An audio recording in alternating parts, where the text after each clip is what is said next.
Bonjour à tous. Dans une série de vidéos précédentes, je vous ai présenté la réparation du moteur de ma Ducati 750 Supersport. Malheureusement, à la fin des réparations, les cliquetis étaient toujours présents. J'ai d'abord cru à un problème de jeu aux soupapes, donc je les ai contrôlés, je les ai trouvés plutôt bons. Dans le doute, j'ai amené la moto chez Ducati Grenoble, ils les ont vérifiés, ils en ont repris deux. À la suite de ça, les cliquetis étaient toujours présents, donc j'en ai discuté avec le chef d'atelier. Je lui ai indiqué que j'avais vérifié le jeu radial des bielles en essayant de déplacer les bielles sur leurs axes et que ça claquait un petit peu. Donc pour lui, c'était clairement la cause du problème, malheureusement. Donc là-dessus, il s'est écoulé presque 2 ans, hein. J'avais plein d'autres choses à faire, j'ai pas pu m'en occuper. Mais bon, là, je pouvais plus laisser la moto comme ça. Donc j'ai décidé de m'y attaquer. Euh, voilà, donc je vais vous montrer où j'en suis. Voilà, donc je vais vous montrer, hein, j'ai commencé à désosser toute la moto, j'ai retombé le bloc moteur. Ça m'a pris à peu près une journée, hein, 5-6 heures de temps effectif. Parce que bon, j'ai quand même la vie de famille à côté. Et ce dont je vous parlais précédemment, bah vous allez voir, c'est assez éloquent, hein. Si on prend la bielle du cylindre avant, là, et qu'on essaie de la déplacer donc, dans son axe longitudinal, donc en testant le jeu radial de l'emballage, bah, on s'aperçoit que ça claque quand même pas mal. Il y a vraiment un bon jeu maintenant. Il y en a un aussi axial, donc j'arrive à la déplacer légèrement là. On entend, voilà. Mais ça, c'est plutôt normal. Il y a toujours un jeu axial qui subsiste. En nominal, par contre, radialement, le jeu doit être quasi nul, proche du centième de millimètre. Donc, bah, faut que je refasse l'emballage. Alors, je sais toujours pas pourquoi j'ai remonté un moteur dans cet état, mais bon, je suis passé à côté et là, donc, faut que je refasse l'emballage, quoi. Donc ce que j'ai fait sur le cylindre, la réparation que j'ai faite il y a 2 ans sur le haut moteur, bah, j'étais obligé de la faire puisqu'en fait c'était de toute façon une conséquence du coulage de bielle qui a engendré des vibrations importantes telles que ça a fait sauter le jonc d'arrêt d'axe de piston du cylindre avant et engendré les rayures sur le cylindre avant. Donc voilà, là j'ai redémonté du coup le haut moteur et puis je vais attaquer le démontage des carters. Donc pour ça, bah là on attaque généralement côté alternateur. Côté alternateur, il y a un carter qui est monté avec 13 CHC qui font tout le tour du carter. Donc faut pas en oublier une, hein, bien sûr. Sinon ça va être plus compliqué. Donc on fait bien tout le tour. Et puis ensuite, ici, en lieu et place du couvercle qu'il y a naturellement, on vient monter un outillage qu'on achète, là en l'occurrence je l'ai fait maison, et qu'on monte à l'aide de deux vis M6 ici, en lieu et place du couvercle. Et au centre, j'ai soudé un écrou, on soude un écrou, enfin bon, il y a plusieurs solutions, hein, mais là je l'ai fait comme ça. Donc là, bon, moi j'ai mis du 10, mais on peut mettre du 8 soudé au centre avec un trou lisse de 12 sur la plaque initialement pour le passage de la vis et une vis de 10 assez longue pour couvrir le démontage et qui vient s'appuyer en fait, vous verrez une fois, démonté, une fois le couvercle démonté, une fois le petit couvercle démonté, la vis vient s'appuyer directement au bout de vilebrequin.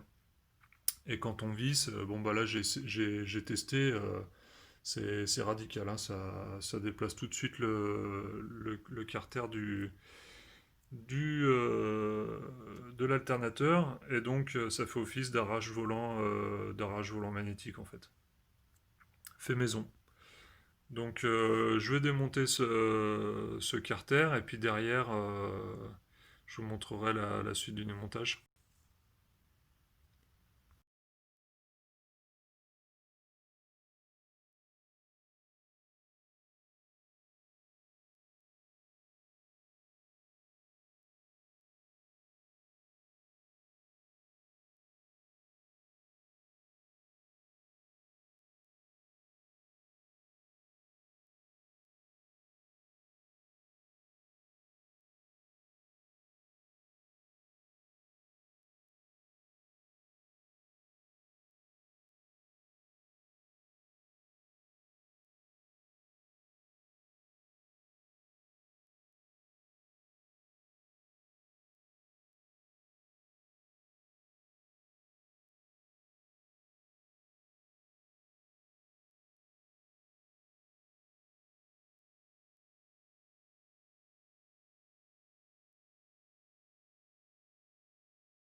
Et une fois qu'on a enlevé toutes ces vis CHC, la séparation des carters pose pas de problème particulier.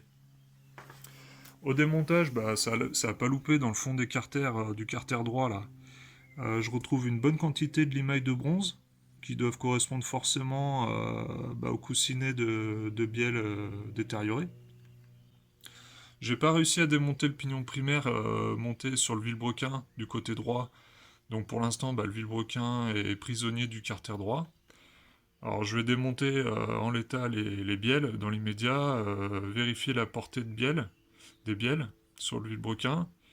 Et suivant l'état, je choisirai soit de changer les coussinets, soit faudra que je procède bah, à l'amélioration de mon outil de mon arrache de pignon primaire, mon outil de démontage, pour véritablement démonter le vilebrequin du carter et procéder à son remplacement.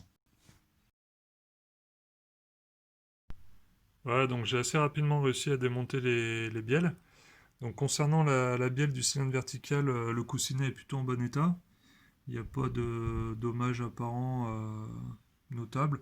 Par contre, concernant la bielle du cylindre horizontal, bon bah là le coussinet est complètement détruit.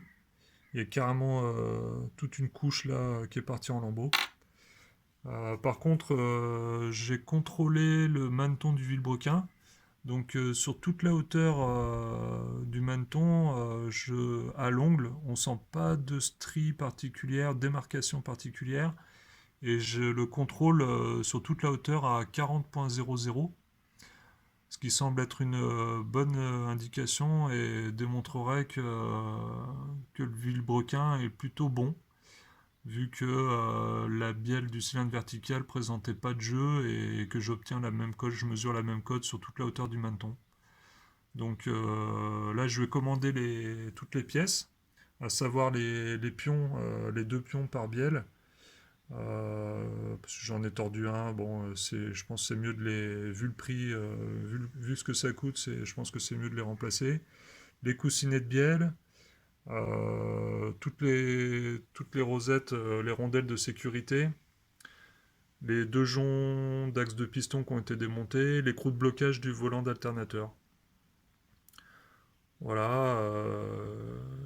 Bon là, puis là, donc pendant la commande, je vais procéder au nettoyage complet des carters, nettoyage de l'huile, de toutes les limailles, être sûr qu'il n'y a plus qu'une limaille, corps métallique ou étranger qui traîne dans le carter. Nettoyage des plans de joint, bien sûr.